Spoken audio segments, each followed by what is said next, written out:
Lawa pala ka jing I trong uble na benta trong I kibriu happer the ula paya uko bala kamarwe but penny na jing ya pasha ke ba ulo kakuna kipop trong I baro kamase u ai jing im bangin yo shisha ula paki jing kuslai jongi pat ula kip ki jing ngao si jongi ban ban in la nyu ya ula sho ta uble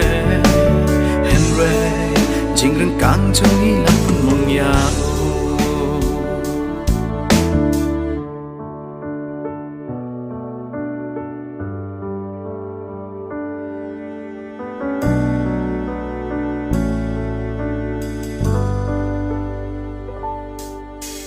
kapo kala nang jo kala nang kra dai kabo berthengim laban la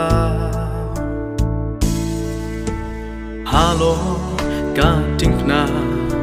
ulaya piaple dai kasna ka jong ula sayange ula baki jingke ki jongi baro yangi baru play ka jing su penyo shisha ula baki jing kuslai jongi badula ki jing ngao si jongi ban ban in la nyu ya ula sho da uble henre jing rừng kang jongi lam pun mong ya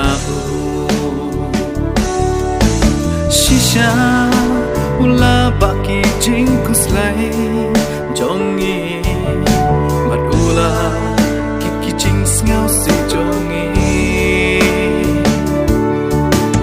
ban ban in la nyu ya ula sho da uble